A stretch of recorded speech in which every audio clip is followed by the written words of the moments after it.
Salut les pirates de la boxe, c'est ton Captain Crochet, boum, comme ça, avec Vincent l'historien de retour. Comment vas-tu, Vincent? Salut Captain, salut à tous les pirates. Écoute, ça va très bien, hein. Toujours quand on Super. parle boxe. Et bah ouais, et surtout une belle période qu'on aime et un personnage, franchement, qu'on adore. Et bah écoute, ça, encore une fois, tu sais, je me répète, mais c'est une vidéo que je voulais faire depuis des années. Vraiment, faire le portrait ou une partie du portrait de ce boxeur. Alors j'avais dans l'idée de focuser sur la part d'ombre de sa carrière dans une nouvelle série qui s'appelle Faites entrer l'accusé boxe. Mais comme tu m'as dit que tu étais chaud aussi pour ce personnage, on va être plutôt sur quelque chose d'hybride entre la discussion Love Fame dont tu as l'habitude, dont les pirates ont l'habitude, et un fait entrer l'accusé boxe. Voilà, parce que finalement, je pense ce personnage rentre totalement dans l'esprit de nos discussions Hall of Fame. Euh, pour moi, il a toute sa place. On en parlera en conclusion. Ce personnage, Vincent, c'est Ray Mercer. Merciless Mercer. Alors, Ray Ouais. Mercer, il est à quelle place on en a déjà parlé ensemble sur la chaîne. Ray Mercer, c'est un nom qui revient souvent. Il a quelle place pour toi dans ton esprit? C'est pas forcément le boxeur auquel je pense le plus, tu vois, mais Ouais. c'est un boxeur qui revient forcément quand tu t'intéresses à cette période qu'on adore des années 90. Et il y a un sentiment de raté dans le sens où il avait des capacités pour aller peut-être plus loin qu'il n'a été. Mais bon, ça, on va pouvoir le développer petit à petit. Il faut aussi reconnaître à son actif qu'il est tombé dans une génération qui était vraiment pas facile, hein. Vraiment pas facile et finalement, c'est toute la question en fait, comment considérer son parcours. Parce que finalement, peut-être ce qu'il a fait, c'est quand même assez énorme vu la génération et vu le parcours. Alors justement, ce qu'on ne parle jamais avec Ray Mercer, c'est ses débuts. Ray Mercer est un, un produit, si on peut dire, de l'école américaine très très très spécifique qui est la Navy, c'est-à-dire l'armée. Il commence la boxe dans l'armée. Il sera engagé 9 ans dans l'armée. Dès qu'il peut, dès son plus jeune âge, je crois que dès ses 18 ans, 19 ans, je crois que dès ses 18 ans, il s'engage dans l'armée, dans la Navy. Et c'est là qu'il va découvrir la boxe. Donc, aussi avec Ray Mercer, on a un départ complètement atypique vis-à-vis du commun des boxeurs qui commencent super tôt, qui commencent presque au biberon, avec le père qui est là. Enfin, on connaît les histoires, quoi. Enfin, les petits génies qui sont faits pour ça, tu vois. Lui, c'est vraiment finalement sur le tard. Quand tu commences après 18 ans, c'est sur le tard, tu vois. Et donc, il va avoir finalement, Ray Mercer, il a une carrière de soldat, une carrière dans l'armée, une vraie carrière dans l'armée. Et cette école de boxe, notamment dans les années 80, c'est-à-dire de la Navy, va produire en fait des cadors qui iront après dans l'équipe olympique américaine. Et là, il y a déjà une nuance à faire qu'on ne fait jamais, c'est-à-dire qu'il y a des boxeurs qui ont été énormes dans l'équipe olympique américaine, mais qui ne sont pas des produits de Team USA Olympics, tu vois, qui sont vraiment des produits de la Navy. Par exemple, Kennedy McKinney. Kennedy McKinney, qui était un sacré boxeur, vient, il a fait ses grades avec Ray Mercer, il vient de la Navy. Tu vois, c'est des mecs comme ça. Et il y avait un vrai distinguo, en fait. Et ce distinguo va être très cristallisant au sein de Team USA 88. Donc, il faut vraiment comprendre ça. C'est que ce mec, en fait, ne vient pas à la boxe par passion enfantine ou par intérêt familial. Il vient parce qu'il s'engage dans l'armée, c'est un bon soldat. Il aura d'ailleurs, il sera à la fin de sa carrière dans l'armée, il sera décoré. Notamment, il aurait parce qu'il va faire un truc de ouf, mais, c'est pas rien. Et en plus, il en est très fier, hein. Ils en sont très fiers, justement, toute cette école-là. Voilà. Donc, je sais pas si tu savais ça.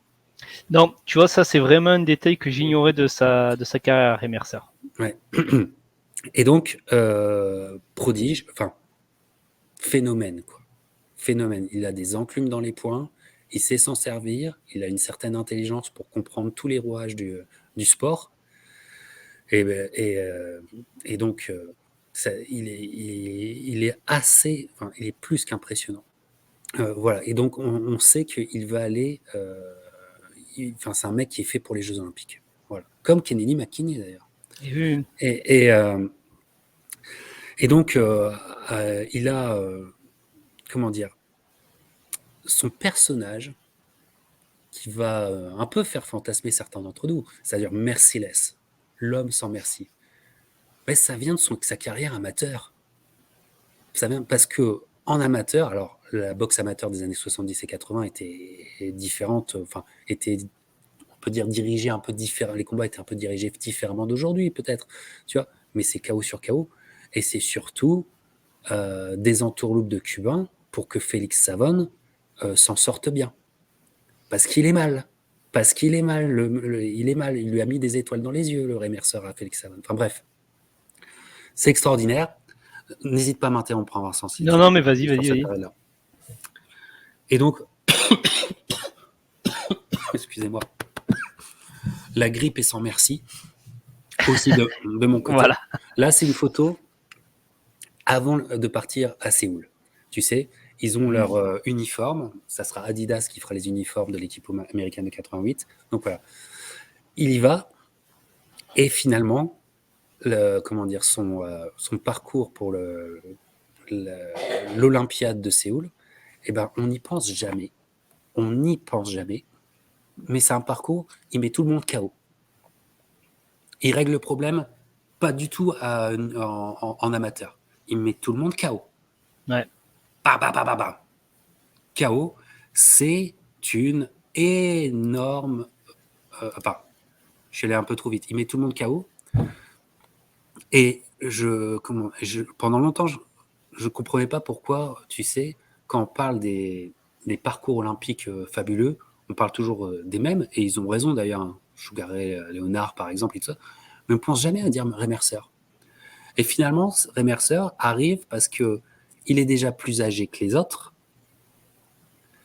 il est peut-être dans une autre mentalité que les autres, il a pas des embrouilles, mais ils s'entendent pas si bien que ça dans l'équipe américaine. Ouais. Il est très pote avec, comme je l'aurais dit, Kennedy McKinney, Michael Carbaral, ça se passe super bien aussi, qui lui aura aussi une médaille, mais avec Roy et avec Riddick. Cette photo, moi, franchement, j'aimerais connaître l'histoire de cette photo, tu sais, comment ça arrive, ils sont certainement dans le stade et tout ça, mais cette photo, elle est devenue iconique, tu vois, et voilà. Et donc, comme il y a l'affaire Roy Jones et tout ça, en fait, on oublie souvent de regarder le parcours de Ray Mercer. Mais Ray Mercer, c'est une victoire olympique implacable. Et je conseille à tout le monde de revenir sur Ray Mercer. C'est pas pour une sempiternelle fois revenir sur les sujets qui fâchent, tu vois. On va aller au-dessus de ça, c'est pas une question de personne.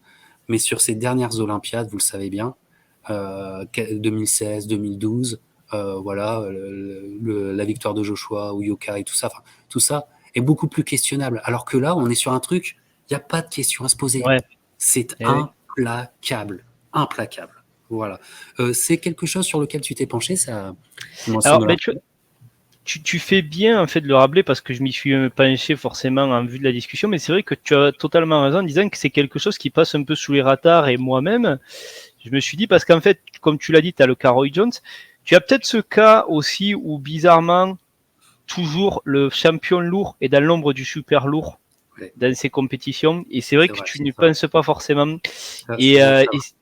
Ouais, il y a de ça, quoi. Et en fait, ouais, c'est vrai que quand tu regardes, tu te dis, mais effectivement, c'est un parcours qui est exceptionnel, quoi, pour une Olympiade, qui plus est à Séoul, effectivement, où on a vu que les Américains ont pu effectivement avoir des difficultés. Bon, le cas le plus frappant, c'est Roy Jones. Lui, effectivement, il n'a pas laissé. Ouais. Vas-y, continue parce que. Non, mais il a pas laissé, en fait, les instances de la boxe décider de son sort, quoi. Ah non. Et c'est impressionnant. Et je n'ai pas mis dans ma bécane photo. Le mec, il saute de joie. Quand il saute de joie, les bonds qu'il fait, tu fais, mais c'est quoi cet athlète, quoi. C'est quoi cette athlète? Il y avait un mec de la Richardson ou Kelvin, pas Kelvin, mais Kelvin Richardson, quelque chose. Il faisait partie de la team USA. Et j'ai retrouvé une vidéo de lui où il parle de Ray Mercer.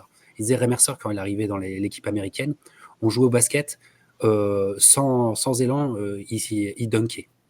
Ah ouais. C'était ouf.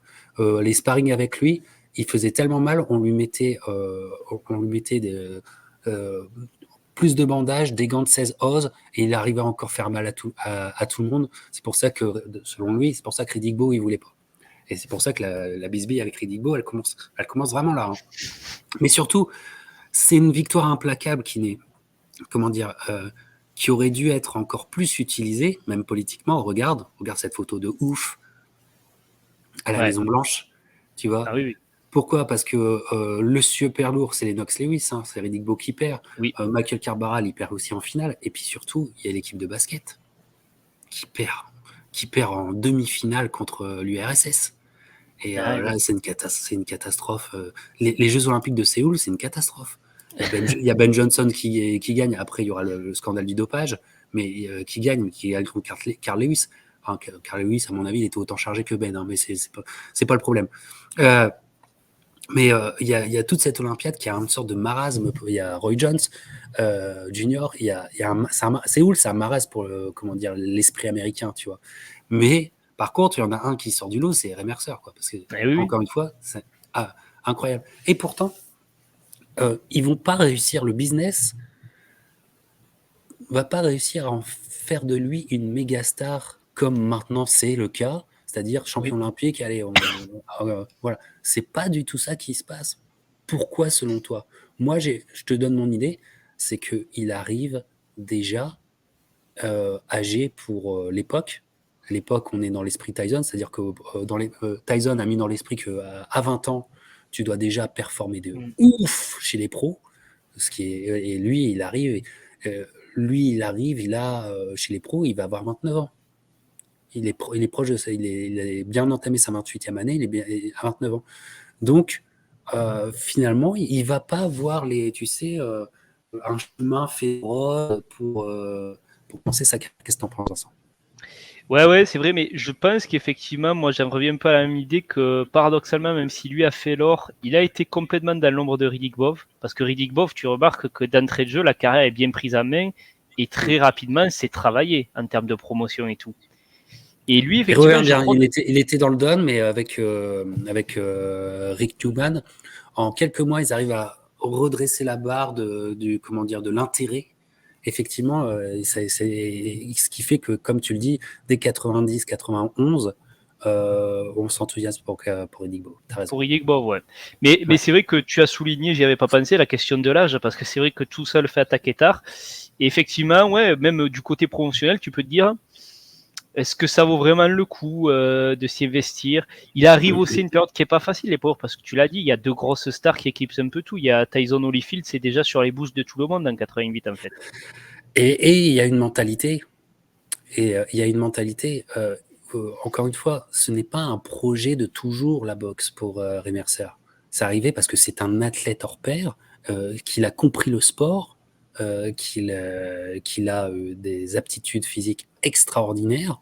Euh, mais c'est pas, comment dire, c'est pas comment dire, il ne vit pas pour ça. Enfin, il n'a pas vécu pour ça. Et déjà, bon, il a 28 ans, mais il a déjà des vies, quoi. Et il a déjà des vies, déjà avec être dans la US Navy, il a déjà des vies. Mais il s'engage parce que c'est quand même une opportunité, je veux dire, de bien gagner sa vie, de continuer à être un sportif, etc. Tu vois. Et effectivement, il s'est un peu, comment dire, il va être finalement en sous-carte. De très très grandes soirées, il va être en sous-carte, il va accumuler les combats, être en sous-carte. Et les choses sérieuses commencent en 90. Finalement, peu de temps après, parce que Séoul, c'est octobre 88. Hein. T'es d'accord? C'est Ouais, pas ouais, c'est l'été, ça. c'est octobre. Hein. C'est octobre, ouais. Et en 90, les choses sont vraiment sérieuses et va arriver, en fait, les moments où Ray Mercer, chez les pros, va rentrer dans l'histoire des historiens de boxe. il va rentrer dans toutes les petites histoires de boxe, mais qui nous font tellement kiffer. Qui sont en fait, qui sont là. Et je vais te montrer une accréditation de ouf. C'est celle-là. J'en ai déjà parlé ces derniers temps. Avec Top Rank, ouais. Oui, après, voilà. C'est une soirée Top Rank. Et, Je me demande si c'est pas le retour de Tyson contre Tillman. au César, alors attends, c'est Atlantic City que ça se fait? Non, Ça serait, tu crois, le retour contre Henry Tillman? Ah non, Atlantic City. C'est César Atlantic City. Je sais pas, je vois qu'il y a marqué César, mais c'est Atlantic. Atlantic City, je me trompe. Mais ouais, donc oui, non, c'était au César, Tyson, ouais, t'as raison. C'est à Las Vegas, Tyson, son retour. Ouais. Et donc arrive ce combat qui entre Bert Cooper et Ray Mercer, un combat indispensable pour avoir une vraie chance. Il faut qu'ils se passent l'un l'autre. Et avec Bert Cooper, à cette époque-là, on ne savait pas. Hein, c'était où il faisait rugir les enfers sur le ring, où il passait à côté parce qu'il était sous addiction. Là, ce qui se passe, c'est que les enfers vont arriver. Les enfers vont s'ouvrir sur ce ring. C'est un combat qui est totalement méconnu. Oui, c'est vrai. C'est la plus belle image que j'ai trouvée, en noir et blanc, elle est magnifique. Combat Slugfest, alors je pense Slugfest 101, c'est la base du Slugfest, notamment, hein, comme on les aime. Bert Cooper donne tout. Ray Mercer, je pense, est surpris par la volonté de Bert Cooper et ce côté inarrêtable. Il doit s'ajuster, il a une mâchoire brisée, ou plus ou moins brisée, enfin, vous regardez, il a dès le deuxième round, enfin, il a la mâchoire pétée, il boxe la bouche ouverte. C'est un combat absolument dinguissime et il fallait vraiment pas craquer pour tenir ce combat. Je te dis même pas le gagner, mais aller jusqu'au bout. Quand tu vois qu'ils vont jusqu'au bout, c'est absolument dinguissime. Et ils sont obligés parce que vous vous rendez compte que un champion olympique est pris alors qu'il a tout gagné, est pris dans un combat piège, et s'il le perd, tout peut s'effondrer. Et il n'aura rien, quoi. Et ça changera pas la vie de personne, tout ça. Et c'est un combat absolument incroyable. Je suppose que tu le kiffes, ce combat, Vincent. Ouais, c'est absolument incroyable, comme tu dis. Alors déjà, c'est vrai que Ray Mercer, comme tu as rappelé, il est invaincu à ce moment-là. Il avait déjà eu quelques noms, notamment aussi Ocasio. Il arrive et d'entrée de jeu, ça démarre fort, et d'entrée de jeu, il met Cooper au tapis, dès le premier round. Donc tu te dis, bon, on va sur une grosse confirmation que Mercer, il passe à l'étape supérieure. Sauf que, comme tu l'as dit, il est surpris parce que le Bert Cooper de ce soir-là, c'est le grand Bert Cooper, et il lâche rien, Bert Cooper. Et là, tu tombes sur une épreuve de force où tu as le côté où tu dois t'ajuster, tu as le côté aussi où tu sais que Ray Mercer, c'est un peu un mec qui est dans l'attitude aussi, dans la domination de dire je peux pas accepter. C'est-à-dire, si le mec qui m'en envoie quelques bonnes, quitte à en prendre d'autres, moi je vais y en remettre. Je vais lui dire non, t'inquiète pas, l'échange, c'est pas toi qui vas le remporter, mon gars. Donc ça donne effectivement un combat qui est absolument incroyable, d'une violence pas possible, avec la vitesse des coups. C'est vrai que je l'ai revu forcément pour notre vidéo. Tu te dis la qualité des poids lourds de cette époque, c'est phénoménal, quoi. C'est incroyable, surtout que ce combat-là, c'est un combat pour un titre nord-américain. C'est pas le champion du monde, mais le niveau est absolument magistral. Et ce combat, c'est vrai que tu as raison, il est vachement méconnu. Moi, je l'ai découvert assez tard. Et regarde l'époque, parce qu'on est dans une époque tellement bénie, où tellement on a du caviar. On l'a vécu, cette époque. Moi, je l'ai vécu à fond. Mais on a tellement du caviar que ce qui est surprenant dans les images, c'est qu'il n'y a personne dans la salle à ce moment-là. C'est vrai. Il y a très peu de monde, quoi. Je veux dire, vrai, oui. Un truc comme ça qui rentre dans l'histoire de la boxe, quoi. C'est ouf. C'est énorme.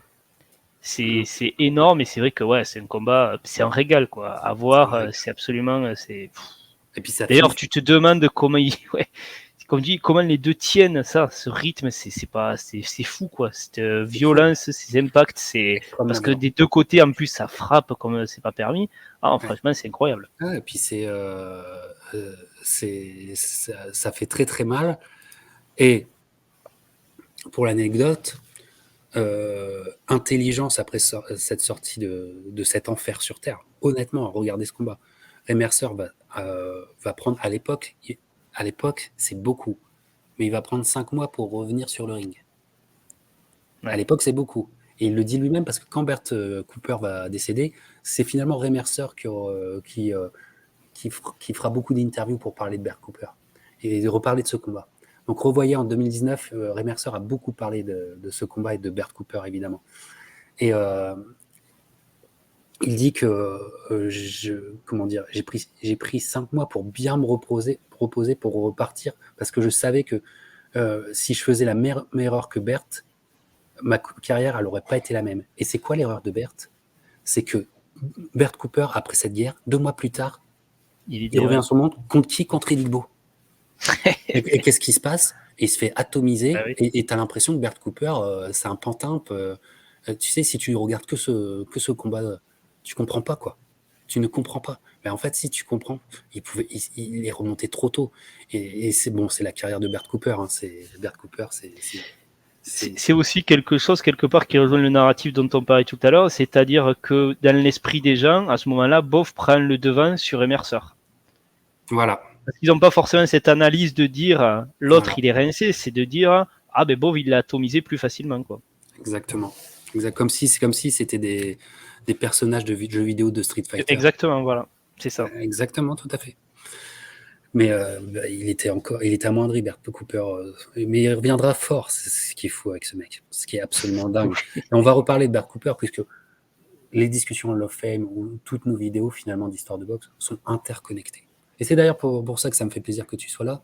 J'avais prévu de faire cette vidéo tout seul, mais ça me fait vraiment plaisir que tu sois là, parce que ça montre bien que toutes nos discussions sont interconnectées. On va le voir plus tard. Donc, il prend le titre NABF, et à cette époque, tu prends le titre NABF, ça fait de toi le challenger pour quelque titre que ce soit.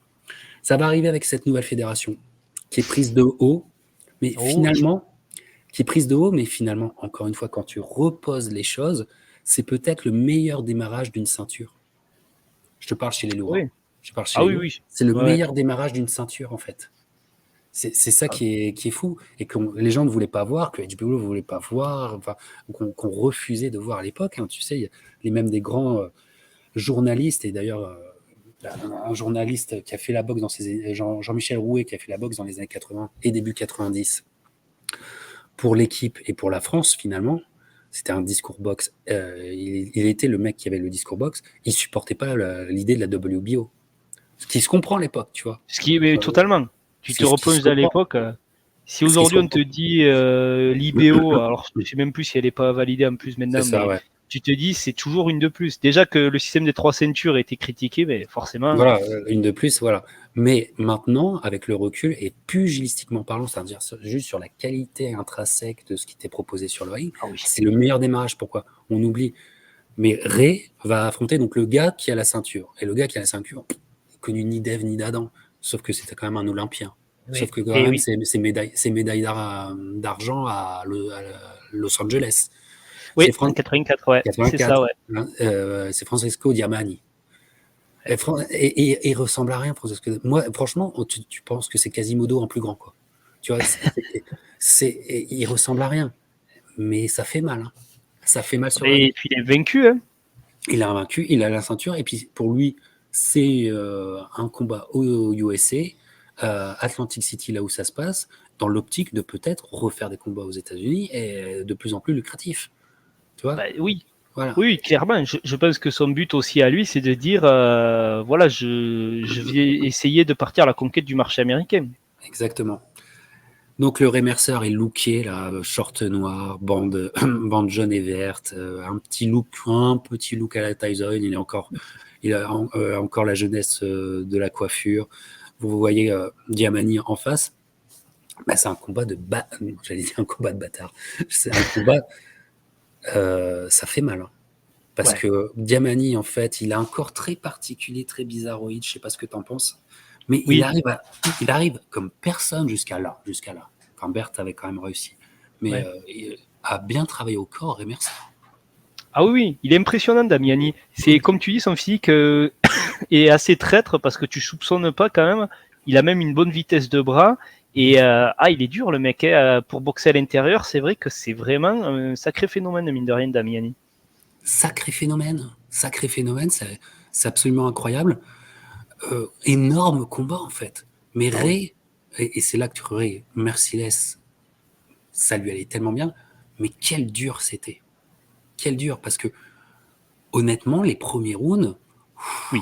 Ah oui, oui. Ah oui, oui, non, clairement. Clairement. et il est là, quoi. Il est là et il répond de mieux en mieux, quoi. Et lui aussi, il travaille au corps. Et lui aussi, il lui fait mal. C'est un gros combat. Énorme Mais combat.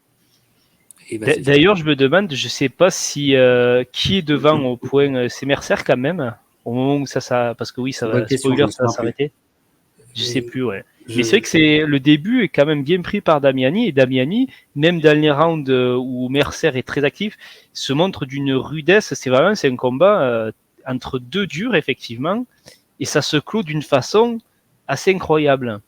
c'est incroyable parce que après le cinquième round, Ray est mieux quand même. Moi, je Oui, trouve qu'il est mieux. Il trouve des power shots, tout ça, c'est assez impressionnant. Bon, je rappelle encore, hein, ce combat-là, c'est un combat entre deux médailles olympiques. Donc ça ferait bander beaucoup de gens oui. aujourd'hui. Hein, Aujourd'hui, et c'était pris comme tu sais, un sleeper cell, un sleeper hit, c'est-à-dire que c'était vraiment les fans hardcore de boxe qui allaient voir ce combat. Tu vois, et j'hallucine. Et bref, on est au neuvième round, Vincent, si je ne me trompe oui. pas. On est au neuvième round. Ray est quand même depuis quelques rounds beaucoup mieux, mais tu sens que tous les coups, que ça soit de Diamani, mais surtout de Ray Mercer, regarde ce combat, tous les coups, ils sont faits pour tuer. Ils Ah oui. sont pas faits pour essayer de placer quelque chose d'autre. Tous les coups, ils sont faits pour tuer. Et à un moment, il y a comment dire, un accrochage, ça sort légèrement et Ray Mercer sort un truc, un uppercut de l'enfer, absolument. Et Diamani, en fait, ça a pété le nez de Diamani qui va souffrir, évidemment, c'est bien normal, et qui va paniquer, en fait. Qui va souffrir, paniquer, et qui va tomber, le nez complètement pété. Et bon, et la souffrance doit être absolument terrible, et qui est compté pour le compte de 10. Et Ouais, vas-y. oui, non, excuse-moi, oui, c'est en fait le chaos est assez bizarre parce que quand tu le vois sur le coup, tu te dis, Parce mais qu'il y a attends, mais il y a un l'uppercut, délai. Ouais. ouais. Alors l'uppercut lui passe devant, tu te dis, et puis tu le vois tomber, tu te dis, mais attends, mais il s'est couché. Et effectivement, même au ralenti, c'est pas évident à voir. Le point glisse, et je pense que ça a dû ouais, lui faire vraiment mal l'arête nasale là qui a dû. Et il a tout pété, quoi. Il a tout pris au Ah, passage. Et c'est vrai que ça a dû faire super mal. Et sur le coup, avec l'adrénaline, il y a une petite une seconde où il sent pas, je pense, le coup d'Amiens. Puis d'un coup, la douleur le prend et waouh. terrible. Terrible. Et Merciless est vraiment Merciless. Ah ben là, ouais. Et là, il se passe un truc, je trouve, et qui va continuer parce qu'on est dans cette année 91. On a entamé cette année 91. Et là, Merciless va rentrer dans la légende des fans absolus de boxe en une année. Parce que ça, vraiment, on vous le conseille. Si vous l'avez jamais vu, il faut vraiment le voir. Il est champion WBO. La W est ce qu'elle est. Mais franchement, même si c'est considéré comme un champion de seconde zone, c'est quand même une rampe de lancement Ah oui. intéressante. Et puis, il va affronter la star en octobre 91. J'ai mis cette photo parce qu'elle est magnifique. Mais elle représente pas si bien que ça le combat. Elle représente les premiers rounds, mais elle représente pas ce qui va se passer. Ce qui va se passer, vous le connaissez par cœur, mes pirates, Vincent, tout le monde le Ouais. connaît par cœur. Ah oui. C'est comme ça que j'ai découvert Remercer, hein, perso. Hein. Ouais, mais comme beaucoup de Ah oui. monde, c'est ce qui est normal. Mais là, il va rentrer parce que là, c'est un pay-per-view qui va marchoter, tu vois. Ça, c'est pas un pay-per-view, c'est pas Tyson, mais ça va quand même. C'est un pay-per-view où HBO y croit, quoi. Tu vois, il croit parce que Tommy Morrison, voilà, Ray Mercer. Et Ray Mercer, en fait, il veut déglinguer. Enfin, il est vexé. Et en fait, il y a toutes les vexations du fait qu'on ne le considère pas qui vont remonter et c'est Tommy Morrison qui va prendre cher. Selon lui, Ray Mercer, ce qui va lui faire péter un boulard et ce qui va faire qu'il va vouloir vraiment dégommer ce mec, c'est que au final, alors qu'il a la ceinture, alors qu'il a une sorte de carrière qui quand même est d'un autre niveau que Tommy Morrison. Rappelons qu'il s'était affronté dans les sélections olympiques, Tommy Morrison et Ray Mercer chez les Ah, amateurs. tu vois, je savais pas, ouais. Ouais, et voilà, et que Ray Mercer avait gagné. Donc Tommy Morrison, ses rêves olympiques, c'était arrêté là. Ou ses rêves de Team USA plutôt. Je ne sais plus si c'est 87 ou début 88 qui se raffrontent. Je crois que c'est début 88. Ouais, juste Vérifier. avant la. Ouais. Je vérifie. Et donc, ils se connaissaient chez les amateurs, mais sauf que bon, Tommy était devenu une star, certains diront starlette. Rocky V était passé par là. Et en étant le champion, en étant le champion olympique, en étant le mec invaincu, en étant le mec avec la ceinture de WBO, Ray Mercer gagne au final, il s'aperçoit qu'il va gagner au final 15 000 $ de plus que Tommy Morrison. Ce qui est rien, quoi. C'est-à-dire qu'en gros, il y a presque une paye équitable. Donc, son statut de champion, il comprend qu'en fait, on lui fait à l'envers. Il va s'embrouiller avec Bob Arum parce qu'il va demander des explications. Bob Arum dira ouais, c'est une star. Il ressortira la carte, c'est une star blanche. Voilà, comment dire, le système mis sur lui, etc. Bon, fallait pas plus pour que Ray soit ultra motivé. De plus, selon Ray, encore une fois, selon Ray, il le dira et il n'arrêtera pas de le dire. Hein.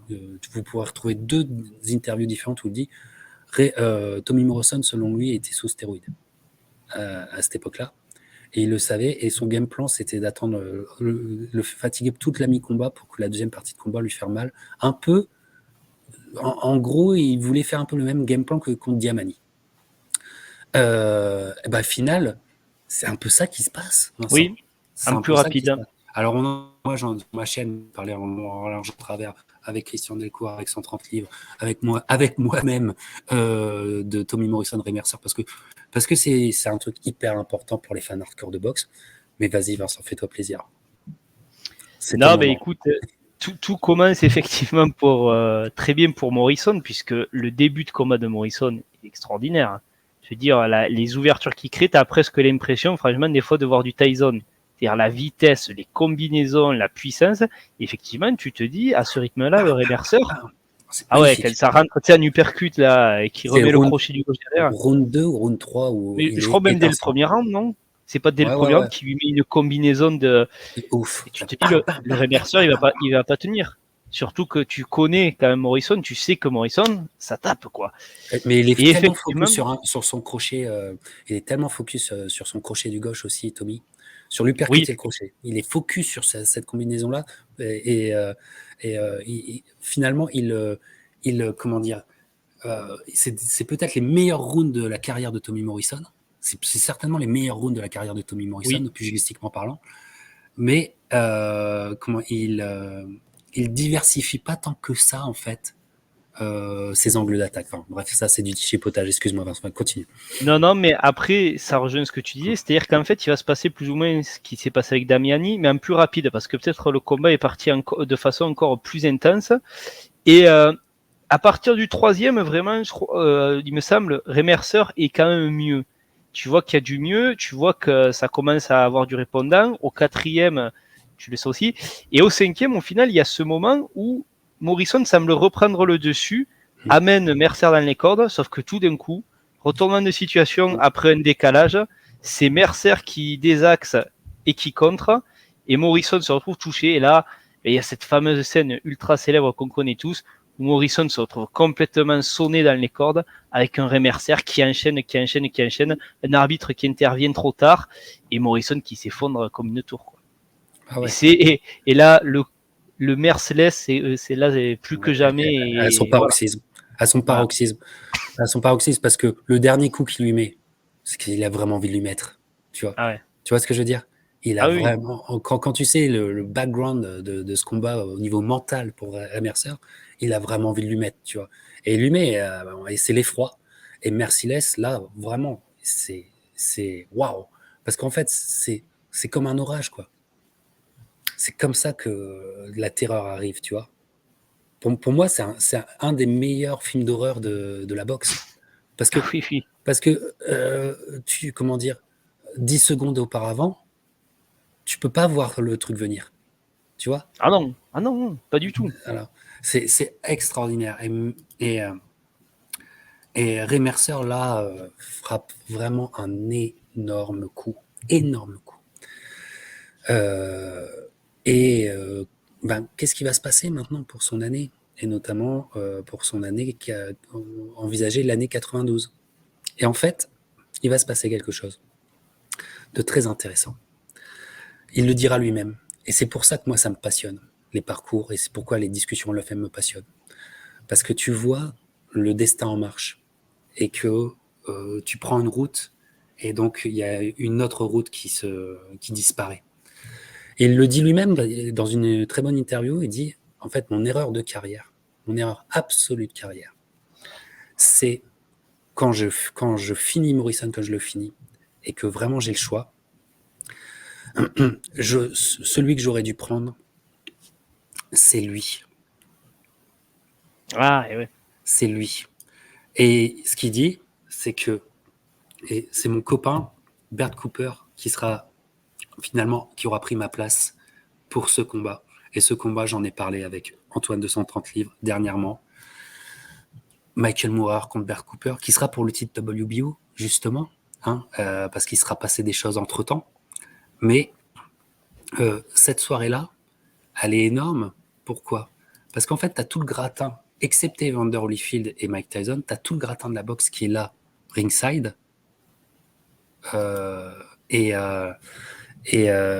C'est absolument incroyable. Et je crois que ringside pour Tommy Morrison contre Ray Mercer, Michael Moorer est aussi ringside.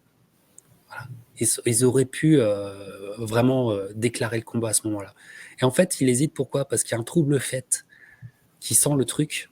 Mais franchement, j'en ai parlé énormément sur ma chaîne. J'ai parlé énormément de ce moment-là et de Larry Holmes sur ma chaîne.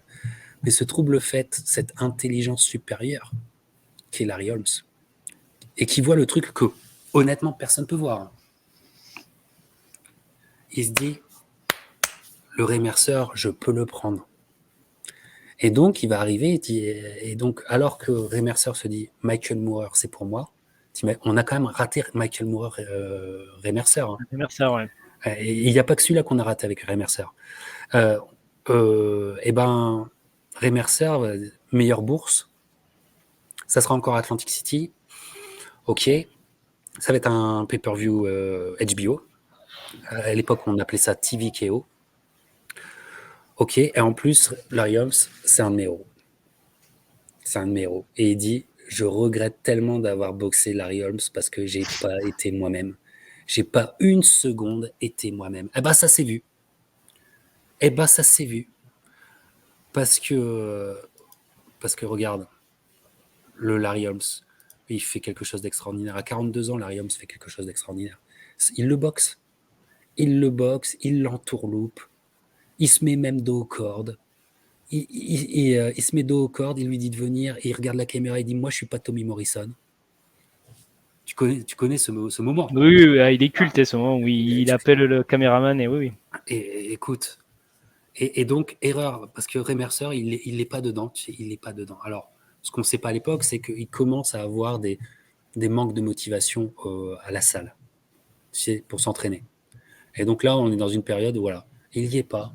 Et mentalement, il n'arrive pas à se faire qu'il est en face de Larry Holmes. Il le dit, mentalement, il n'y est pas. Il est l'ombre de lui-même, il le reconnaît. Mais Larry Holmes va être grand, va être immense. C'est un chef-d'œuvre incompris du début des années 90. Vincent, moi, j'aimerais t'entendre là-dessus. Alors écoute, je vais peut-être te surprendre. C'est un combat que je voulais revoir, j'ai pas eu l'occasion de le revoir parce que moi, ce combat, quand je l'ai vu, je t'avoue, et je suis peut-être un des seuls au monde, je vois Ray Mercer devant. Ah ouais. Je trouve que dans sa stratégie, je dois être un des seuls mecs. Ça fait partie des combats où tu vois, je suis un des seuls mecs. C'est pour ça que je veux le revoir.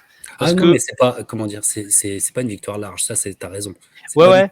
Et c'est vrai que sur le coup, moi, j'ai trouvé que même si, alors tu vois, j'étais pas forcément au courant de ce que tu disais sur ce qu'a déclaré Ray Mercer après le combat, mais c'est vrai que malgré que Larry Holmes fait quelque chose d'exceptionnel, je trouve que quand même, dans l'attitude offensive de Mercer, alors est-ce que c'est aussi Holmes qui arrive à mettre toute l'énergie autour de lui dans ce combat parce qu'on ne s'attend pas Ah, à mais ça aussi? il y a plein d'entourloupes de Holmes, hein, mais Ah, mais il c'est joue un peu toutes les Léonard cartes. Hagler à une moindre mesure, tu vois. C'est un C'est pas peu faux. ça. C'est pas faux du C'est un tout. peu ça.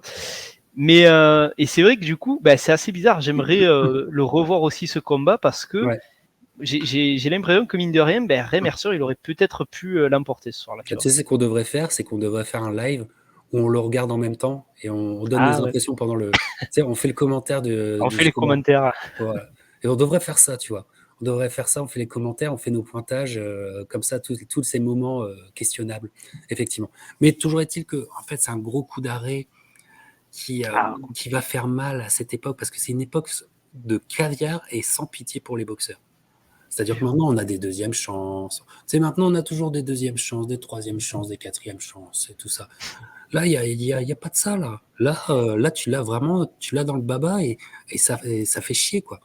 Et Puis donc, c'est dur parce que si tu veux, pour Larry Holmes, tout est de son côté. C'est-à-dire que lui, on dit à 42 ans, la perf, bravo. Pour Ray Mercer, on lui sert au contraire, t'as perdu contre un mec de 42 ans, quoi.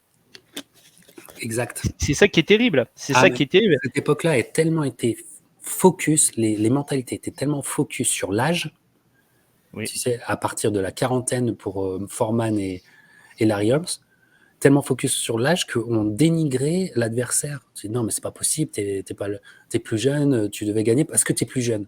C'est pas ça la Holyfield l'a boxe. subi, ça. Hein. Ouais, Euh, mais c'est pas ça ouais, la boxe aussi. Et puis même à 42 ans, en fait, ils étaient en avance sur leur temps. C'est-à-dire que c'était des quarantenaires fringants, en fait. Mais maintenant, bien à sûr. 40 ans, t'as plein de poids lourds qui ont 40 piges. Mais, bien Hein. sûr. Et d'ailleurs, tu vois le combat que fera Larry Holmes face à Holyfield juste après. Ouais. Et il faut qu'il y aille. Hein. Il faut qu'il y aille. Et il fait gerber à la fin, par contre. Tu te souviens, là, les grosses gerbes Ouais. de Holmes à la fin, il allait au bout de lui-même. Ah Mais, oui, mais il fallait y aller, quoi. bien sûr. Et sauf que, de toute façon, Holmes, euh, Holyfield Holmes plutôt, a été très dénigré par la presse, Ah parce oui. qu'encore une fois, c'était un athlète contre un grand-père, quoi. Ouais. 42 ans, tu vois. C'est mon âge cette année, 42, tu vois. Mais non, c'était pas du tout ça. Et c'était mal considéré le Ah oui, pugilisme derrière. bien Et sûr, bien pugilisme sûr. poids lourd, en plus. Parce que Ouais. Larry Holmes, il savait tous les tricks pour faire chier les poids Ouais. lourds. Et aussi, ce que révèle aussi, moi, je pense ça, c'est bon que c'est mentalement, Ray dit que c'est mental. Que mentalement, il avoue qu'il n'y était pas et que s'il était dans la mentalité de Tommy Morrison, ça serait peut-être pas passé comme ça. Et je veux bien le croire d'ailleurs. Mais Ray Mercer, en termes de vécu box, c'est un très beau vécu box. Mais si tu le compares à Larry Holmes, il est beaucoup plus, il n'est pas encore mature par rapport à un Larry Holmes. Tu vois ce que je veux dire? Bien sûr. C'est une magnifique carrière amateur et on est début 92. On est au tout début 92. Donc c'est 3 ans de professionnalisme. Tu sais, 3 ans Oui, de oui, train. puis c'était vraiment le combat piège parce que, je veux dire, évidemment que je pense que quand tu racontes là l'histoire par rapport à Michael Moore, il a flairé le bon coup. Je veux dire, bonne bourse, non, et un mec qui a passé la quarantaine. Ben voilà. Donc oui, forcément que tu Il te s'est fait dis, bah baiser. oui, c'est un coup, je vais faire un gros coup. Exactement. Et effectivement, je pense qu'il s'attendait pas du tout à ça et il s'est fait surprendre. Et Et c'est Larry Holmes a bien tissé sa toile, j'ai envie de te dire. voilà. Mais c'est pas pour autant, faut pas prendre pour autant le principe de victime pour alors qu'il y a le mini qui a pas fait sa sieste et qui va peut-être venir nous embêter. C'est pas grave. C'est pas ça qui va nous arrêter. Euh, ce qu'on peut dire aussi, c'est que c'est pas une victime du système. Non, C'est un système qui l'a pas vraiment considéré, euh, qui a été dur envers lui, mais je pense qu'il a compris aussi la boxe professionnelle à ce moment-là, et que comme il serait jamais une star, et ben peut-être que les vrais rouages du boxing business, ben, il allait en faire sien, et on va arriver sur l'année 93, mon cher Vincent, et eh oui, ce problème. Donc, ce qui se passe après cette défaite où Ray se remet bien avec des victoires, mais on peut dire des victoires oui. ordinaires. Et arrive, Bo va gagner contre Holyfield. Elle va arriver, la première défense de Bo contre Michael Dox au Madison Square Garden, avec en sous-carte ce combat Ferguson contre Ray Mercer. Alors, sur le combat lui-même, Vincent, qu'est-ce que tu en dirais? Parce qu'on va parler après de tout ce qui se passe. Alors déjà, c'est un combat qui, effectivement, il faut rappeler l'importance, c'est-à-dire que, en fait, le vainqueur, étant donné qu'on est en sous-carte de Bov, le vainqueur est promis à un affrontement face à Riddick Bov. Donc ça, déjà, c'est quelque chose. Et quand tu vois ce Jesse Ferguson qui a quelques années déjà un petit peu, il n'a pas forcément énormément de combats, mais il y a quelques années, il a pris des coups durs, il a pris des KO, Jesse Ferguson. Quand on connaît Mercer, on se dit, c'est un petit peu presque, tu peux voir ça du narratif en disant, est-ce qu'on fait pas un peu un cadeau à Mercer pour avoir un aller direct vers Riddick Bowe? Sauf que ce soir-là, c'est prévu comme ça d'ailleurs. Ouais. C'est prévu comme ça. Sauf que ce soir-là, Jesse Ferguson n'est pas disposé à jouer ce rôle-là. Et du coup, ça va devenir très rapidement compliqué pour Ray Mercer. Effectivement, un Ray Mercer qui n'y est absolument pas. Et ouais, comme tu vois, ça fait encore crier le mini-captain. Je crois qu'on l'a regardé ensemble, peut-être une nuit d'insomnie. Lui et moi, on a peut-être dû regarder ensemble. Et c'est vrai que on peut pas le reconnaître. Et on peut pas le reconnaître pour un moment où tu te dis, mais what the fuck? C'est une opportunité absolue. Parce que c'est fait, la soirée est faite pour Bien sûr. amener à un autre combat, dont les affiches existent. HBO Ah ouais, avait Bov fait les Mercer, affiches. ils avaient déjà fait les affiches. Ils avaient fait les affiches. Et je peux te dire que Mercer, à l'époque, alors s'il gagnait contre Ferguson ce soir-là, il gagnait 2,5 millions. Il avait une bourse de 2,5 millions pour Riddick Bowe, ce qui était pour lui énorme. Il n'avait pas touché ça du tout. Et donc, tu te dis, Ferguson, il est prenable, il faut être motivé. Et là, on voit un Ray Mercer qu'on n'a jamais vraiment autant connu, pas motivé, pas dans le coup, lent, alors que c'est pas un boxeur lent. Oui, c'est vrai. Même physiquement, tu sens qu'il est pas du tout. Voilà. Ouais. Et donc, encore une fois, pas motivé par Jesse Ferguson. On se demande si il est extrême. Anecdote, je crois que ce soir-là, il a le même short que contre Tommy Morrison. Regardez. Le short blanc, ouais, avec les bandes, voilà. oui. Ouais. Je crois que c'est le même ou que c'est le même que celui contre Larry Holmes. Ou à peu de choses près. Oui, je crois que c'est le même Ouais, contre ça Larry Holmes. ressemble, ouais. C'est-à-dire que tu vois, généralement, les boxeurs aiment bien avoir un nouvel outfit pour chaque combat, tu sais. Tout ça. Là, il s'est même pas emmerdé, quoi. Tu vois, il s'est même pas emmerdé. Et en fait, il s'est pas emmerdé, quoi. Il a pas vraiment boxé. À se demander si l'objectif Beau l'intéressait tant que ça, alors qu'il y avait une animosité entre eux, et alors que l'histoire dit que dans les quelques rounds de sparring qu'ils ont fait l'un contre l'autre, c'est lui qui a tout gagné. Il y a encore des témoins, notamment le Kelvin Richardson, qui disent c'est Ray Mercer qui a tout gagné. Tu vois l'avantage psychologique qu'il avait quand même. Ouais. Il avait un avantage psychologique sur Beau, même si Beau c'était devenu... Oui. Il était extraordinaire. Il était extraordinaire. Et que ça n'aurait pas été la même limonade. Voilà. Oui. Mais on a raté Beau Mercer. Mais en fait, Mercer, je pense, psychologiquement déçu de son rapport au boxing business, s'est dit, moi, je vais faire comme peut-être d'autres, je vais essayer. Et c'est ça, la part d'ombre qu'on voulait vous expliquer, d'autant plus aujourd'hui. Je l'avais déjà expliqué dans une libre antenne.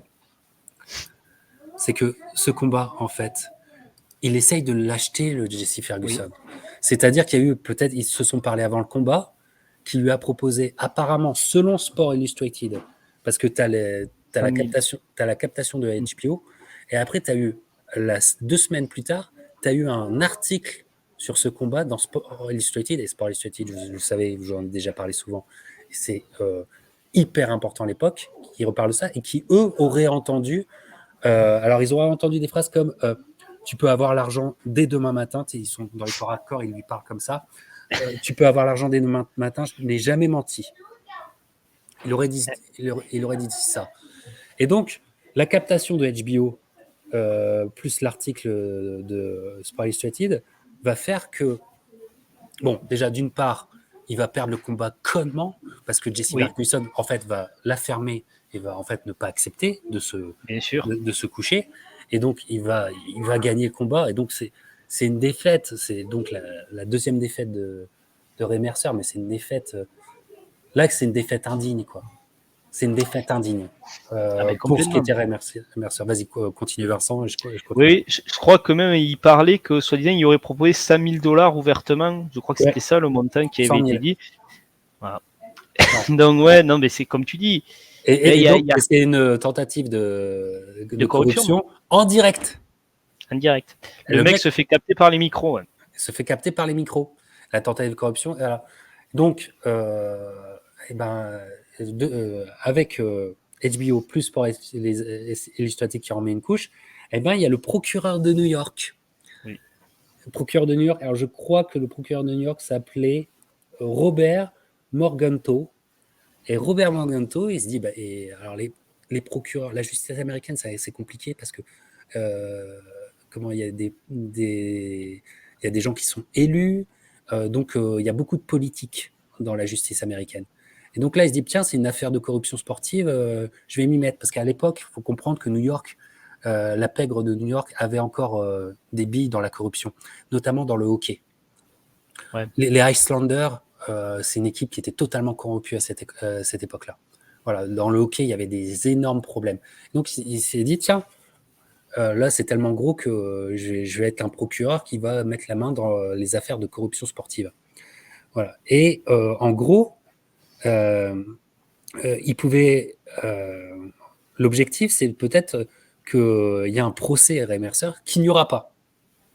Il y aura une enquête par le procureur, il y aura une enquête où Ray Mercer devra parler, tu sais, je sais pas comment on dit. Oui, c'est une convocation. De testimony, un truc c'est comme ça qu'ils disent. Et il y aura une enquête et en fait, les coups de pression, c'est lui dire qu'il risquait de 1 à 7 ans de prison. Voilà. Mercer n'ira tout en bloc et ça n'ira pas au procès. Mais bon, tant mieux pour lui, mais le mal est fait. Le mal est fait. Le mal est terrible.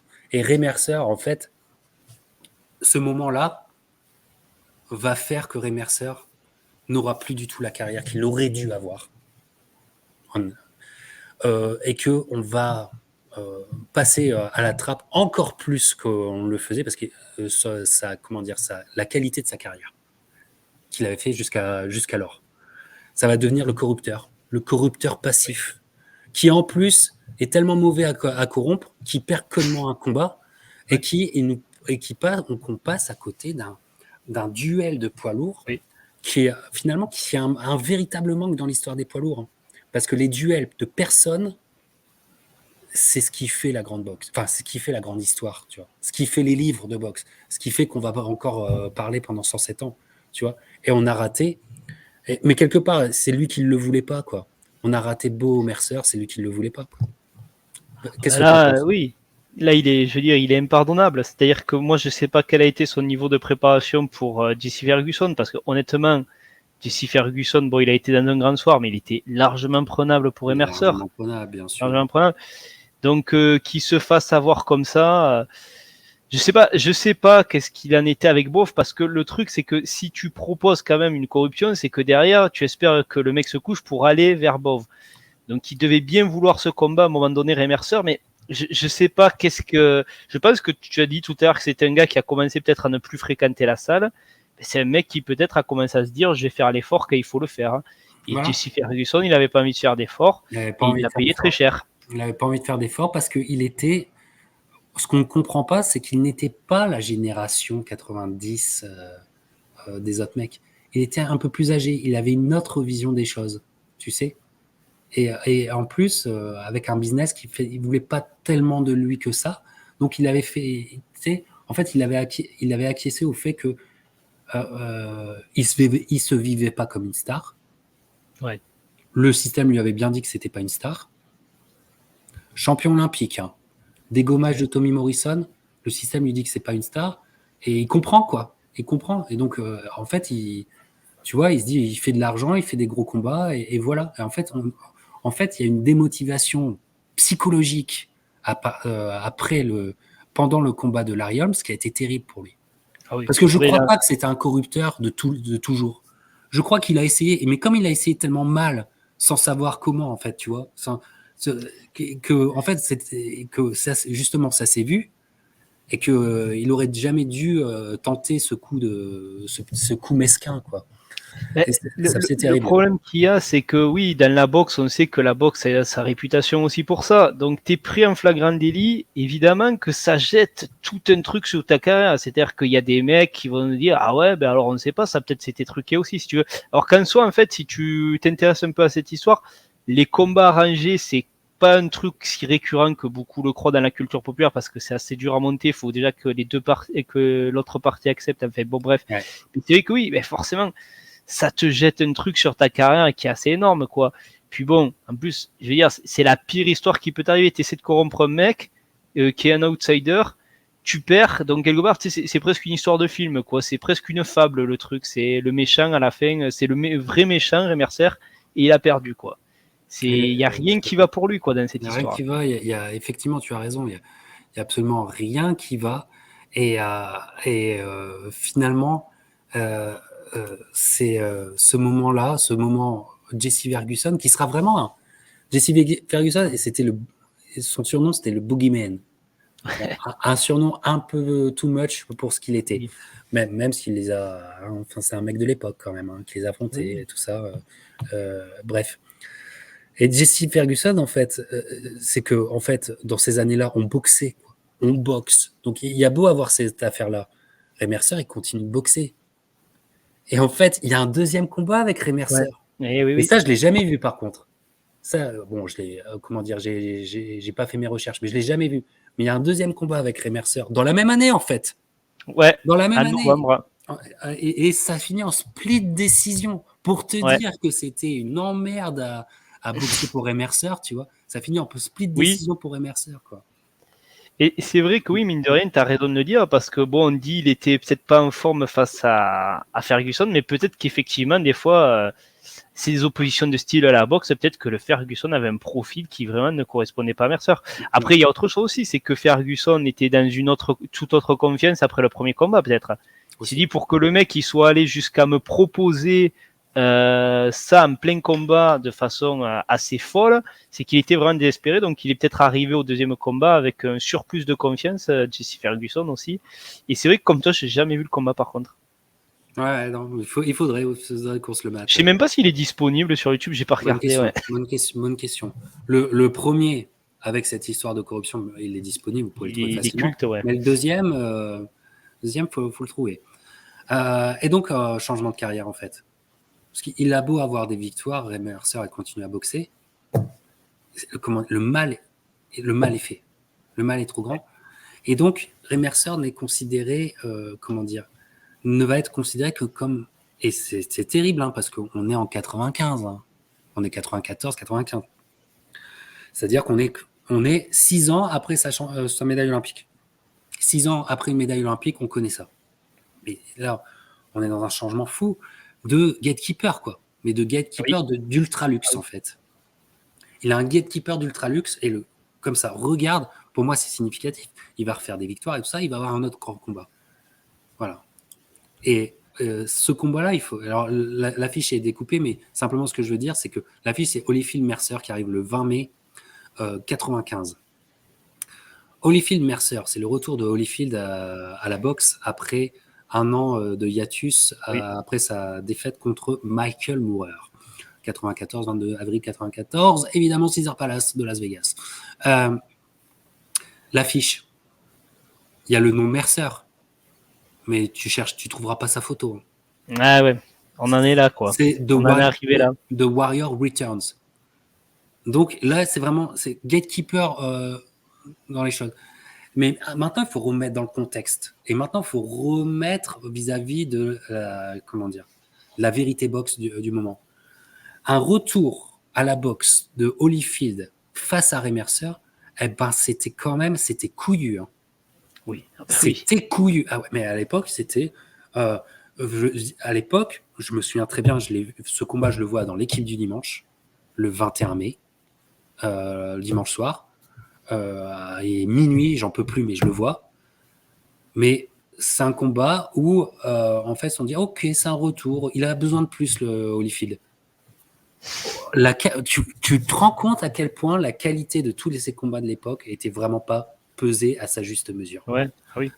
Parce que ce combat, c'est un combat ouf. C'est un très beau combat de boxe d'ailleurs. Très beau combat Oui. de boxe. Ray Mercer le dit. Moi, j'adore l'écouter parce qu'il est très très honnête. Il le dit que quelque chose dans sa tête était cassé à cette époque, tu vois, et que il n'est pas monté sur le ring si gagnant que ça, alors qu'il voulait bien faire les choses. Et tu vois que ça boxe bien. Tu vois que ça boxe bien, mais Holyfield, il est vraiment bon. Meilleur mouvement, meilleur mouvement. Et après, il y a un knockdown. Mm. Ouais. Il y a un knockdown. Ça se bagarre, hein, ça se bagarre bien aussi. Il y a un knockdown, mais il y a un coup derrière la tête aussi, au knockdown. Tu sais, il met un genou à terre et il se prend un Ouais. coup, le genou à terre. Oui, quand au moment de la chute, ouais. Exactement. Et ben, il dit que ça lui a fait du mal et que pendant quelques rounds, pendant un round ou deux, il y est plus, quoi. Et en fait, pour lui, pour Ray Mercer, il perd le match à ce moment-là parce que, en fait, après, il sait qu'il est il est en arrière, mais que, voilà. Et il dit, j'adore Holyfield, il n'y a pas de souci, je suis toujours content de le voir, mais c'est un dirty fighter, quoi, Holyfield. J'aime bien Mercer parce qu'il le dit, tu vois. Il dit, tu vois, Morrison, il était au stéroïde, et Holyfield, c'était un dirty fighter, on le sait, voilà. Mais quelque part, je pense qu'il a raison dans le fait que un Mercer déterminé, mais tu sais, bien dans sa tête et déterminé, il pouvait donner encore un autre combat que ça. Qu'est-ce que tu en penses? Et surtout un Holyfield qui revenait après toutes les difficultés qu'on y avait connues. C'était un combat dangereux, tu l'as rappelé. Je pense que tout le narratif aussi a été contre lui, tu l'as rappelé. Il n'est pas choisi pour rien, Mercer. C'est quelque part, Holyfield, il y a quand même eu un aspect un peu symbolique autour de lui, Ouais. surtout à cette époque. Tu sais, c'est le mec évangéliste qui s'est fait, voilà, il a dit c'est un évangéliste qui m'a guéri de ma maladie cardiaque, je reviens. Donc il y a toute une aura autour d'Holyfield. Et en face, on lui met un peu le sale type, quoi. Voilà. C'est un peu ça, quoi. Le sale type. Donc il y a tout un narratif qui joue contre lui aussi, Ray Mercer, et qui fait que ça pousse en faveur d'Holyfield très clairement. Et puis bon, après, voilà, c'est Holyfield. C'est Holyfield, effectivement, Holyfield il a été sur pas mal de combats, sur certains combats, Dirty Fighter, mais c'est Holyfield, c'est surtout un Holyfield, non, immense champion. on regarde ses Et déplacements, voilà, il est tu jamais vois le sur les combat, c'est talons une incroyable. seconde. Il est jamais Ouais. sur les talons une seconde. Il est fit comme c'est pas possible. Il a un bon jab. Ça boxe bien, hein. Puis encore, Il empêche Remercer, mine de rien, il empêche Remercer de poser sa boxe. Remercer, oui, aujourd'hui, ouais. il peut te dire, ouais, j'étais pas vraiment. Bon, tous les combattants, ils te diront ça après Ouais, bien une sûr, bien défaite. sûr. Mais Holyfield a très bien compris comment boxerait Mercer et a très bien compris comment il faut l'empêcher de boxer. Ah, tactiquement, il l'a dominé. Là, il n'y a rien Ah à ouais. dire. Tactiquement, c'est dominé. Et c'est du côté d'Holyfield, on en a souvent parlé, mais c'est un retour, en fait. C'est un retour extrêmement Oui. qualitatif, quoi. Ah Extrêmement oui. qualitatif. Et qui, normalement, aurait dû donner de l'assurance aux journalistes de l'époque. Les journalistes de l'époque en voulaient toujours plus. Ouais. Toujours plus. C'est extraordinaire à penser. Bref, ça permet de faire un grand combat pour ceux qui savent voir, de Ray Mercer. Il perd, mais voilà. Et donc, ça, pour moi, déjà, c'est la défaite où son statut de gatekeeper de luxe va être scellé, quoi. Ouais. Va être scellé. Et, et finalement, il va, pour moi, la grande carrière de Ray Mercer, il reste plus grand chose à partir de là. Il reste plus grand chose parce que lui-même, en fait, ce rapport de rejet que, que lui et le boxing business ont l'un envers l'autre fait que Ray Mercer peut plus jamais être véritablement motivé. Et donc, il va faire le gatekeeper pour plein d'autres. Et il va arriver à un moment où Ray Mercer est parti, mais vraiment est parti pour la défaite. Et 2 semaines avant le combat, il y a une sorte de sursaut d'orgueil, de sursaut dans sa vie, où en fait, alors que tout allait mal, qu'il était sous-entraîné, pendant 2 semaines, il va, comme posséder le mec à la salle. Il va se dire non, non, non, c'est pas moi, quoi.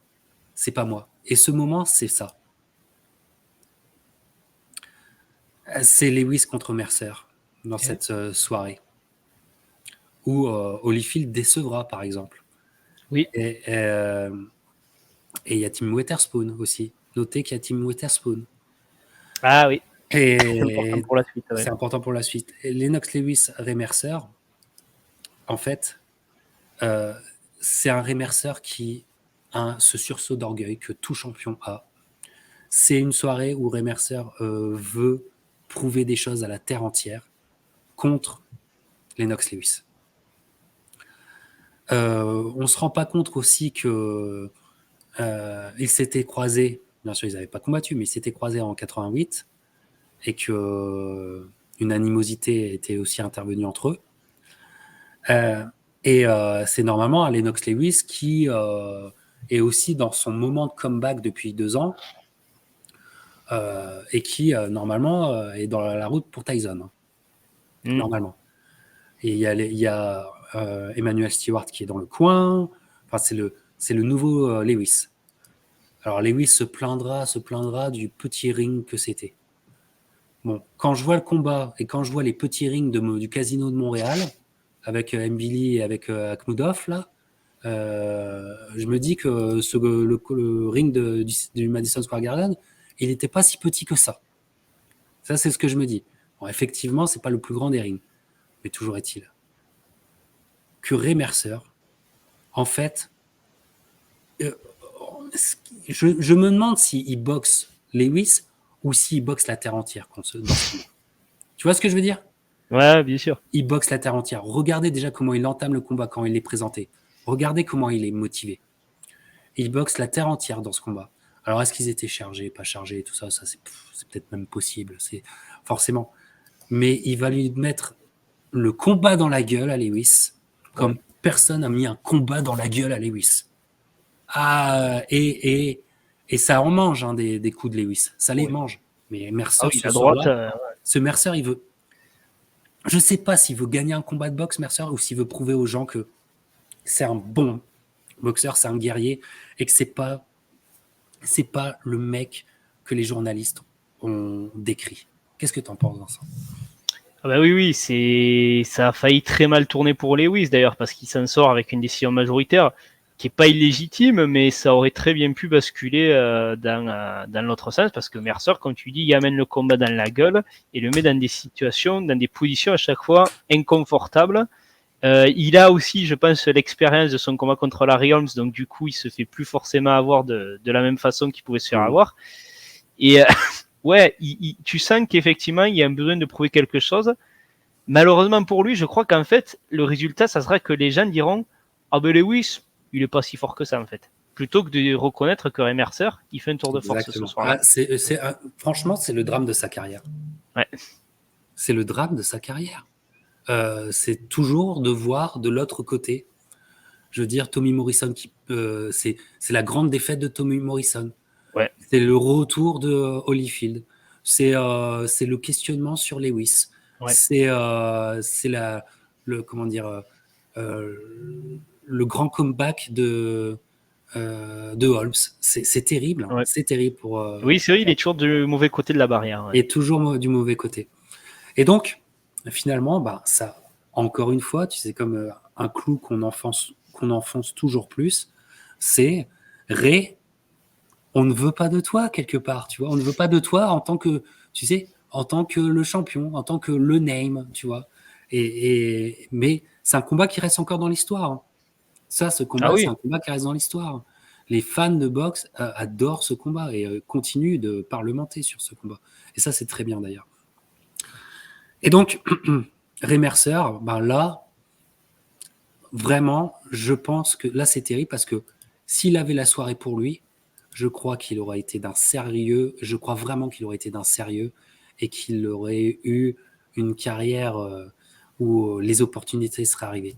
Et peut-être le beau fight. peut-être. Mais ça va pas être le cas.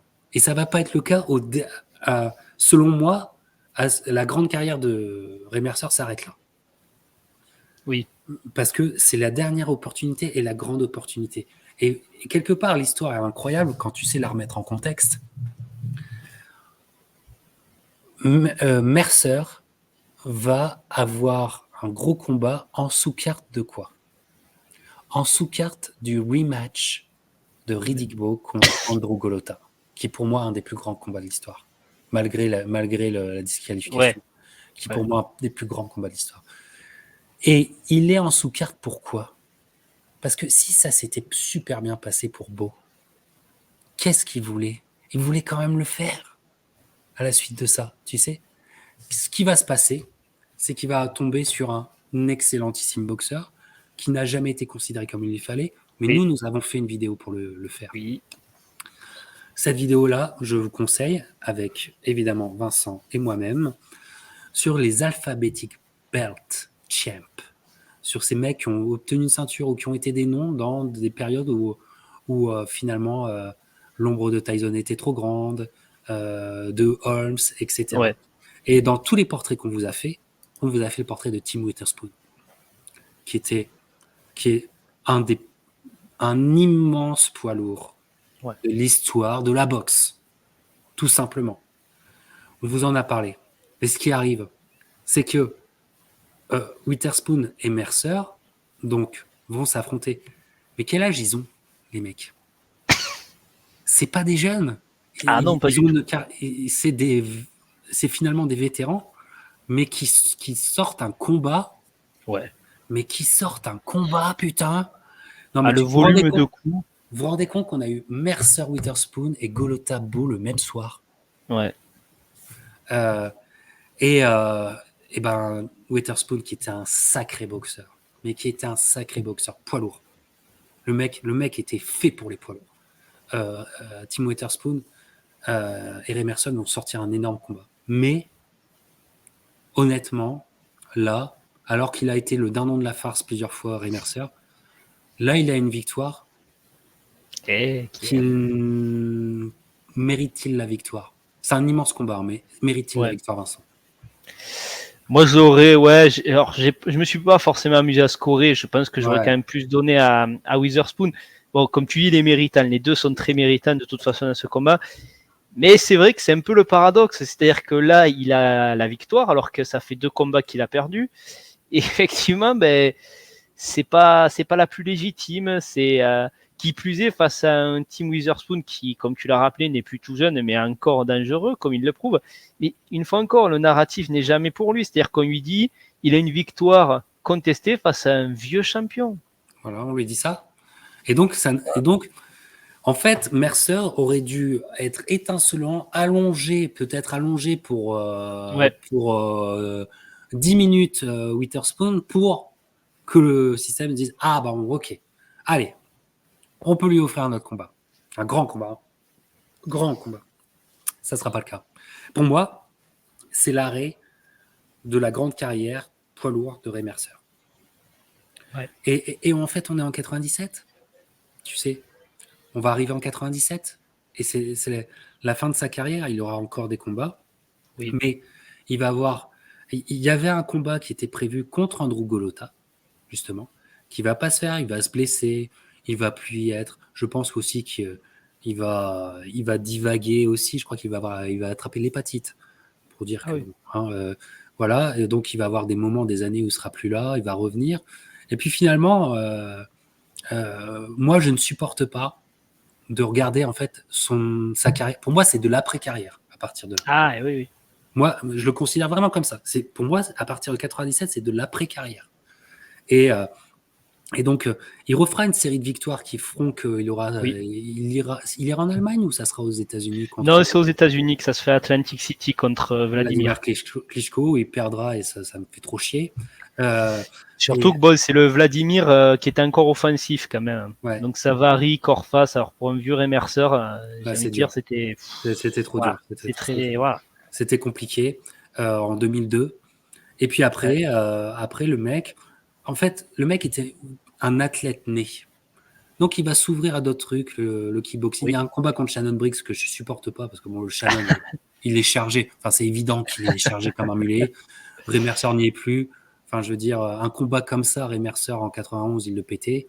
Mais on est On est en 13 ans. 2006, non? Ouais, on est en 2006, donc j'ai exagéré, on est 14 ans plus tard. Enfin, même pas. Ouais, c'est ça. Et enfin, je reconnais tellement sa valeur que c'est insupportable. Et puis après, il va faire du kickboxing, il va Oui, il faire a du fait du MMA MMA. aussi. Ouais, Ouais, voilà. il a une belle victoire en MMA d'ailleurs contre un mec, Tim Silva, qu'il a knocké pour le compte. Mais pourquoi? Pour sa qualité de pugiliste. Bien sûr. Voilà, pas pour autre chose d'autre. Donc, ouais, et donc, le mec boxera enfin, combattra plutôt jusqu'à genre ses 50 piges. Oui, ah oui, je Jusqu'à pense ses 50 largement, ans. ouais. Parce que je crois que Shannon Briggs, il a 44 ans, voire plus. Donc, Ouais, en 2006, il est 45 ans. Donc, tu vois, c'est. ouais. Ouais, il est de 61. Il est de Shannon 61. Briggs? Non, non, Ray Mercer. Ah, Mercer, ouais, Ray ouais. Mercer. Donc, il faut aussi que vous compreniez que sa grande victoire contre Tommy Morrison, il l'a à 30 piges. Il n'a pas 20 Et oui. ans. Il a 30 ans. Hein. C'est aussi ça. Et donc, bon, c'est une carrière d'athlète, de combat. Ça, on peut pas lui enlever, etc. Mais c'est une carrière qui, finalement, euh, laisse beaucoup d'amertume quand tu vois quand tu vois la qualité de ce poids lourd, la qualité. Et c'est surtout aussi, selon moi, on vient de vous exprimer la carrière d'un grand champion olympique. Et oui. Et oui, non, mais c'est ça. D'un grand champion olympique. Un champion olympique au statut implacable. Je veux dire, voilà, c'est une grande Olympiade. Ray Mercer, c'est une des plus grandes Olympiades des histoires des Olympiades chez les boxeurs. Il en fait partie. Il n'y a pas que lui, mais il en fait partie. Et on l'oublie tout le temps. Donc voilà, moi, c'était très intéressant. J'avais envie. Alors, ça, on a tourné ça plus à une discussion Hall of Fame, mais moi, honnêtement, c'est un Hall of Fame. Ouais, ah bah, quand Et tu vois toi? certaines personnes qui sont introduites au Hall of Fame, oui, tu peux te dire que Ray Mercer, puis c'est vrai que bon, comme tu dis, c'est dommage, c'est plein d'oppositions manquées. Euh, il n'est pas tombé à une époque forcément, effectivement, qui était facile, où il s'est fait un peu écraser par d'autres stars à côté. Et ben, tu sais, voilà, la boxe, on en parle souvent, c'est une gestion de carrière. Comme tu l'as dit dès le début, après la médaille d'or, il n'est pas forcément pris en main de façon à lui faire un vrai plan de carrière. Et du coup, eh ben, il arrive l'erreur Larion au final, où il s'est fait avoir. C'est ça. Et, et voilà, et enfin, il y a plein de trucs. Tu peux avoir, c'est là où tu vois que la boxe, en fait, tu peux avoir le talent, mais si tu n'as pas une équipe, si tu n'as pas un plan de carrière, si tu n'as pas quelqu'un derrière, bah, c'est difficile, en fait, de faire des Si tu n'as pas percées. des Et combien stratèges, de. si t'as pas des Voilà, stratèges du boxing business avec toi, c'est ben, c'est très ça. difficile. Hein. C'est très difficile si tu n'as pas avec toi. Regarde Bob Arum. Parce que ces grands combats, Diamani, Morrison, avant, c'est Bert Cooper, c'est Top Rank. Et oui, et c'est Il est après avec qu'ils se Top voient avec Rank, Top mais Rank. Top Rank ne le considère même pas comme Ouais, un fer de lance. et oui. Voilà. Alors qu'aujourd'hui, Pourtant, Top Rank comment dire, ne, ne, ne met pas sur le côté aucune de ses signatures, comme ils l'ont fait avec Ray Mercer. C'est ouf à penser, quoi. C'est ouf et à penser. c'est assez étrange en plus parce que Top Rank n'était pas vraiment implanté dans le marché des lourds à ce moment-là. Non, ils l'ont jamais vraiment totalement été, quoi. Ouais. Il y a la parenthèse Foreman et le retour de Foreman, où ils ont réussi à Ah, choper et le c'est vrai que titre. tu as raison. Ils ont Ça arrive chopé. à ce Bob moment-là. Arum a chopé le titre en 94 grâce à Ouais. Foreman. Mais sinon, sur les lourds, il a toujours été plus ou moins largué. Mais enfin, plus ou moins Mais largué. ça, c'est intéressant ce que tu dis. C'est vrai que j'avais pas fait le lien. C'est vrai que le retour de Foreman se fait avec Top Rank. Donc, il arrive un peu dans ces années-là parce que Ah oui, Foreman est déjà avec Top Rank au début des années 90. tout à fait. Donc, ouais, c'est vrai qu'il s'est fait un peu aussi éclipser par Foreman, je pense. Ils ont misé sur le côté commercial du Big George. Hein. Mais il arrive dans une masse. Moi, je pense que c'est la génération dorée. Oui, ah bah oui. Oui, les années 70. Oui, oui, on kiffe. Et oui, c'est immense. Et oui, ça a fait la grande histoire. Mais en termes qualitatifs, les années 90, c'est énorme. 80, donc 88, 95, c'est des mecs qui pèteraient tout le monde aujourd'hui. Je suis désolé de le dire. Ils pèteraient tout le monde aujourd'hui. Des mecs motivés, hein, quand les mecs étaient motivés. Parce qu'en plus, ils se permettaient de ne pas être motivés. Parfois, ils se permettaient de divaguer. Ils se permettaient tout ça pour vous dire intrinsèquement la qualité des mecs. Pugistiquement parlant, et en termes de warrior. Mais ouais, il arrive dans une génération. En fait, il y a un trop plein il y a un trop plein de personnages. Il y a un trop plein de qualités. Il y a un trop plein d'intérêts. Il y a un trop plein, en fait. Tu vois, il y a un trop plein. Et c'est absolument fou. Mais j'avais vraiment, vraiment envie de prendre un champion olympique auquel on ne pense pas et montrer ce que c'est une carrière. Et une carrière, c'est pas simple. Et comme tu l'as dit, être bien entouré, c'est indispensable. Indispensable. Est-ce que tu aurais une autre conclusion, Vincent? Ben non, écoute, si ce n'est ce que tu as déjà tout dit, effectivement, voilà, il n'y a rien eu pour Ray Mercer, c'est-à-dire que il y a peut-être l'âge, il y a la gestion de la carrière, il y a l'époque, qui fait que oui, qu'une fois encore, en boxe, tu peux avoir le talent. Combien de boxeurs talentueux passent à la trappe? En fait, il y a plein de boxeurs dont tu n'as jamais entendu parler, que tu leur aurais proposé notre plan de carrière, ça serait des stars. Ray Mercer, il fait un peu partie dans une moindre mesure de ça, parce que c'est quand même devenu un nom pour les puristes qu'on cite et on se régale à revoir ses combats. Mais c'est vrai que c'est un homme qui sera toujours au second plan, hélas pour lui. Voilà, effectivement. Mais j'espère qu'on vous aura donné envie de vous replonger dans certains de ces combats, parce qu'il y a d'immenses combats. Si vous vous considérez comme fan de boxe, que vous devez connaître Mercer Cooper, Mercer Tommy Morrison évidemment, Mercer Diamani, Ouais, à ne pas sous-estimer. Ouais, pas sous-estimer, et puis Mercer Holyfield, Mercer Lewis et Mercer Witherspoon. Rien que ça, ça fait des carrières qui ne peuvent pas être oubliées par les fans hardcore. Bah écoute Vincent, l'historien, c'était un plaisir de te retrouver. Je te souhaite des bonnes fêtes. On enregistre ça avant Noël. Je sais pas exactement quand la vidéo sera diffusée, mais en tout cas on enregistre avant Noël. Donc je te souhaite des très bonnes fêtes et une belle année à toi. Et merci à toi. Et on se retrouve évidemment bientôt pour de nouvelles histoires de boxe. T'es d'accord, Vincent? Voilà. Bien sûr. Allez, porte-toi bien et porte-toi bien. Ciao. Salut, ciao.